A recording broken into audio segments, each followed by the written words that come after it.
Et c'est parti pour l'écho des cryptos, le rendez-vous dédié aux crypto-monnaies, aux crypto-actifs de Smart Patrimoine. Nous allons tenter de faire un point réglementaire ensemble alors que la réglementation MiCA mais aussi TFR ont été adoptées au Parlement européen il y a quelques jours. Pour en parler, Laurent Anvion est sur le plateau de Smart Patrimoine. Bonjour Laurent Anvion. Bonjour. Bienvenue sur le plateau, vous êtes directeur innovation au sein du groupe DLPK. On peut commencer tout simplement par se dire, enfin, on l'attendait MiCA, on attendait MiCA et TFR. Maintenant, on a un cadre commun au niveau européen pour le secteur des crypto-monnaies et crypto-actifs. Enfin, effectivement, c'est le bon terme.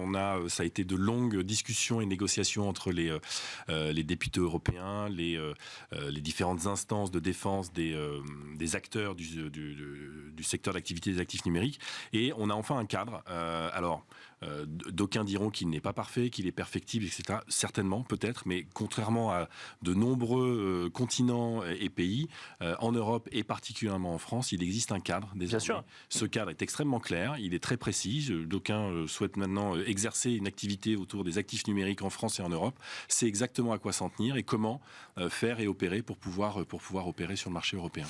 Ce cadre, est-ce qu'il faut le voir comme contraignant puisqu'il amène des règles nouvelles ou en tout cas il précise des règles au niveau européen par rapport aux règles qu'on avait en France, ou au contraire il faut le voir comme une opportunité parce que d'un coup d'un seul ça ouvre un marché à tous les acteurs, qu'ils soient français, portugais ou italiens? Alors les deux, et c'est le principe justement de la régulation, c'est effectivement de fixer un cadre. Alors, à partir du moment où vous fixez un cadre, il faut que l'ensemble des acteurs qui veulent opérer sur le marché rentrent dans le cadre. Bien sûr. Et donc pour certains ça peut être se dire c'est pas exactement le cadre que je voulais, mais au moins les règles sont les mêmes pour tout le monde. Donc ça, oui, c'est pas peut-être les règles que j'avais jusqu'à présent sur la réglementation de mon pays. Mais il faudra s'y conforter parce que l'Europe a décidé de se fixer un cadre extrêmement précis.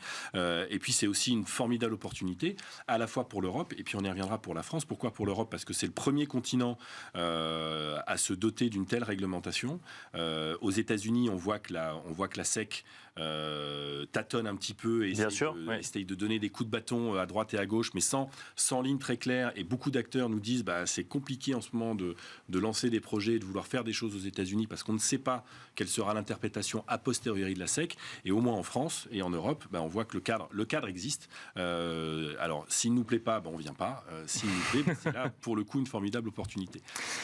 Il faudra donc devenir CASP et non plus PSAN pour exercer et ce seulement dans 18 mois. Alors il y a eu un certain nombre de critiques sur le fait qu'il restait encore 18 mois avant l'entrée en application, notamment effectivement de ceux qui voulaient peut-être un texte un petit peu plus durci ou un petit peu plus fort. Il faudra devenir CASP. Est-ce que ce sera compliqué pour les acteurs français de devenir CASP, ceux qui étaient PSAN en tout cas, enregistrés PSAN? Alors ça, c'est l'autre excellente nouvelle.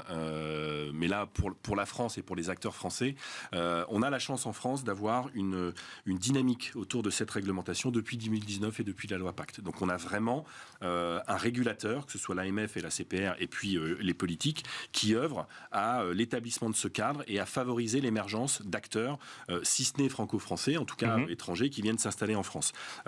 Ça a d'abord porté ses fruits avec l'arrivée en France de Binance, de Crypto.com. Circle a annoncé qu'il ferait de la France son siège européen. Donc ça, c'est une excellente nouvelle. Parce que la France avait quand même la réglementation la plus poussée en matière de crypto-actifs au niveau européen, et pour autant c'est le pays qui attire le plus à l'étranger sur le sol européen. J'ai envie de dire que la France avait pas forcément le plus poussé, le cadre le plus poussé, mais en tout cas avait le cadre le plus clair. D'accord. Alors évidemment, il était certainement plus contraignant que d'autres, mais les autres étant encore en évolution, c'est difficile pour un acteur comme Binance ou Crypto.com, qui sont des mastodontes, des géants mondiaux des actifs numériques, de s'installer sans être absolument sûr de ce qui se passera dans 6 mois, dans 18 mois. Sachant on s'attendait, alors effectivement, vous pouvez me contredire si ce n'est pas tout à fait le cas, mais est-ce que la réglementation européenne corresponde globalement à ce qui est fait en France aujourd'hui? Et c'est d'ailleurs plutôt ce qu'on voit dans le texte. C'est l'autre bonne nouvelle, c'est que la France ayant été très en avance et très actif au niveau européen, notamment sous la présidence française, et oui, on a un texte MiCA qui est quand même très très proche des textes français sur le PSAN. Alors, le tout petit bémol par rapport à ça, c'est qu'en France, vous aviez 2 niveaux pour être PSAN, un enregistrement bien sûr. Qui permettait, alors aujourd'hui, vous avez 65 sociétés qui sont enregistrées en tant que PSAN en France, avec des règles qui sont certes extrêmement strictes, notamment au regard de ce qui peut exister pour les prestataires de services en investissement, sur les investissements d'investissement en Bien sûr, bourse, par exemple, donc ils sont très positifs. Des règles ont été renforcées récemment, d'ailleurs, en l'occurrence, pour l'enregistrement. Tout à fait. Et vous aviez un agrément. Alors, un agrément qui va être un petit peu plus contraignant, notamment en termes de sécurité, en termes de contrepartie des actifs, etc. etc. Et aujourd'hui, aucun acteur n'est agréé. Par contre, là, il faut le voir de manière extrêmement positive, c'est que la France va être un des premiers à transposer MiCA, forcément, puisqu'on a le cadre le plus facile à adapter, donc à transposer MiCA. Et ce qui fait que les acteurs agréés au niveau français, et des dossiers sont déjà en cours d'instruction au niveau de l'AMF. Alors, ça tarde un petit peu parce que l'AMF attendait aussi de voir ce qui allait se passer du côté de MiCA pour éventuellement faire en sorte que, au dernier moment, dire est-ce que vous pouviez modifier ça et ça dans votre demande d'enregistrement, comme ça, on est sûr et certain que ça correspond ensuite, dans le cadre de MiCA. Et une fois que vous aurez cet agrément français, donc qui rentre dans le cadre de MiCA, vous aurez ce qu'on appelle le passeport européen. Et donc, aucun pays européen ne pourra vous interdire d'exercer chez lui, puisque vous êtes sous le coup d'un agrément européen qui correspond à l'agrément MiCA. Et donc là, c'est une formidable opportunité. C'est le pari des Binance, des Crypto.com, des Circle. Ils viennent en France, ils travaillent le dossier d'agrément. Une fois qu'ils ont le dossier d'agrément MiCA ayant été voté, ils pourront opérer dans l'ensemble de l'Europe. Donc, si je vous pose la question de deux manières, si je suis PSAN, ça veut dire que je peux exercer dans toute l'Europe. Et si je suis épargnant et que j'ai des actifs hébergés chez un opérateur enregistré PSAN en France, ça veut dire que je n'ai pas de risque de voir demain cet opérateur sous le coup de la législation européenne.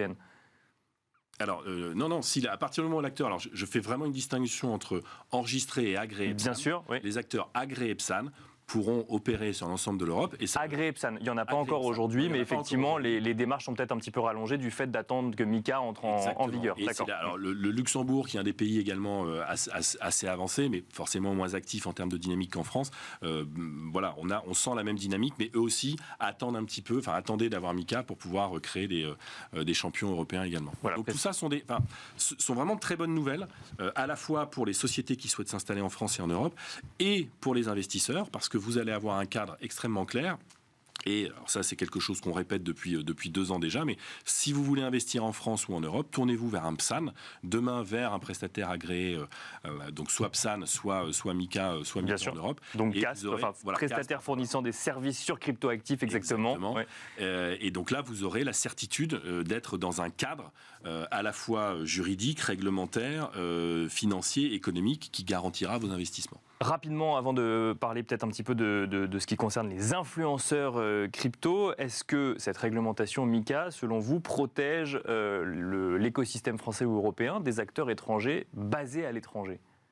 De la concurrence peut-être de ces acteurs-là ? Alors oui et non, c'est-à-dire que oui, dans la mesure où ces acteurs vont être de plus en plus empêchés, et ça fera le lien avec la loi sur les influenceurs, de communiquer en France et en Europe.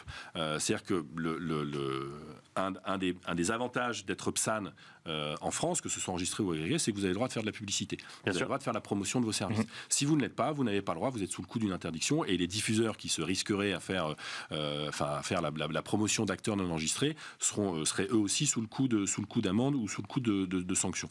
Donc forcément, ça offrira ce cadre-là de manière beaucoup plus intéressante pour les acteurs.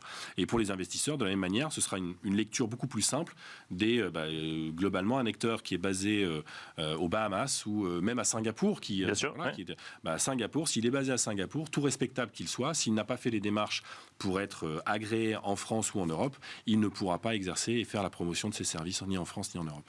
Un mot sur les influenceurs qui n'ont donc plus le droit de s'exprimer sur les crypto-monnaies ou crypto-actifs, ou en tout cas de faire la promotion de solutions d'investissement en lien avec les crypto-monnaies et crypto-actifs. Est-ce que c'est une bonne chose, ou est-ce que, comme on peut l'entendre, c'est un manque à gagner en matière de pédagogie? Parce qu'on entend effectivement les deux, et effectivement, il y a eu des excès, ça c'est certain.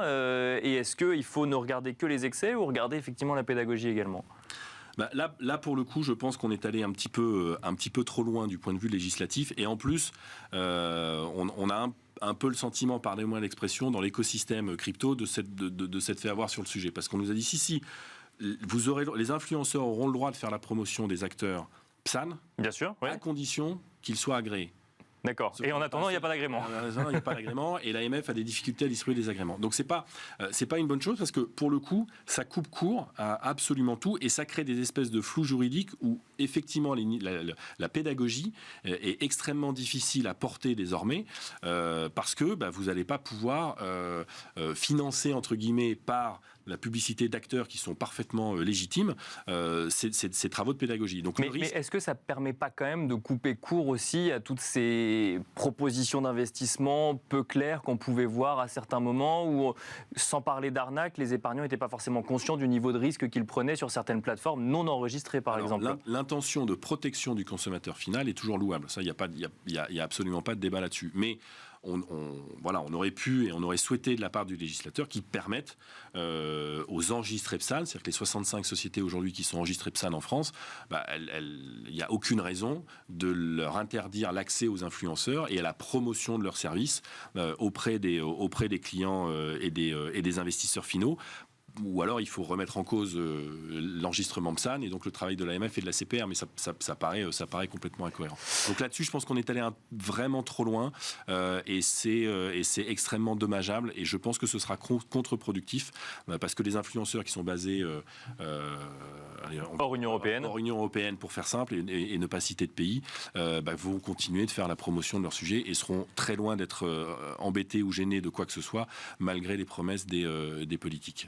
Un mot pour la profession des conseillers en gestion de patrimoine. Donc, vous êtes partenaire d'une étude qui a été menée par l'ADAN et KPMG. Donc, DLPK et le groupe DLPK est partenaire de cette étude. On constate que l'année dernière, on affichait le chiffre de 8% de détenteurs de crypto actifs. En France, on parle de 9,4% cette année. C'est légèrement plus dans un contexte d'actualité mouvementée pour les crypto-monnaies cette année. Comment un conseiller en gestion de patrimoine peut intégrer le conseil sur les cryptoactifs vis-à-vis de ses épargnants? Alors, en faisant une chose extrêmement simple, en se tournant vers un PSAN. D'accord, oui. C'est ce qu'il y a de plus simple. Aujourd'hui, quand ils veulent faire des investissements en bourse, ils se tournent vers un PSI. Quand ils veulent faire de l'assurance vie, ils se tournent vers un assureur. Et quand ils veulent faire des cryptos, ils se tournent vers un PSAN. C'est exactement le principe. Et plus généralement, au sein de du groupe DLPK, on a une entité qui s'appelle Norcia, qui est une plateforme qui agrège un certain nombre de produits pour les conseillers en gestion de patrimoine. Et on a une offre autour des cryptos. Et le message que je veux faire aux conseillers gestion de patrimoine, c'est que c'est un sujet complexe, à n'en pas douter. Il est peu évident à appréhender dans sa manière, dans toutes ses dimensions. C'est un sujet qu'on peut éviter aujourd'hui, dont on peut ne pas parler? Alors, nous, on a la conviction que non. C'est-à-dire que si on regarde l'étude, sur les moins de 35 ans, on est à peu près à 17 ou 18% des moins de 35 ans qui détiennent des cryptos, et ces cryptos représentent 11% de leur patrimoine. 11%, c'est beaucoup.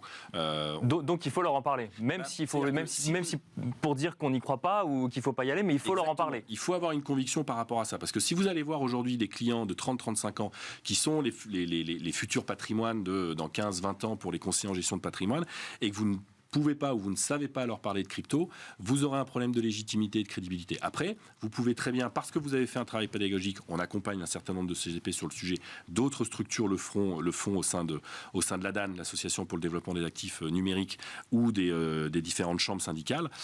Vous avez le droit ensuite d'expliquer à vos clients pourquoi il ne faut pas y aller. Mais vous ne pouvez pas dire non, c'est spéculatif, ça ne sert à rien, ça pollue la planète. Oui, il faut un discours un peu plus construit aujourd'hui et il faut être capable d'en parler. Et aujourd'hui, c'est quand même... Ça devient de plus en plus simple d'avoir accès à ces informations-là. Merci beaucoup Laurent Envion d'être venu sur le plateau plaisir. de Smart Patrimoine. Je rappelle que vous êtes directeur innovation au sein du groupe DLPK. Merci à vous également et on se retrouve tout de suite dans Enjeu Patrimoine.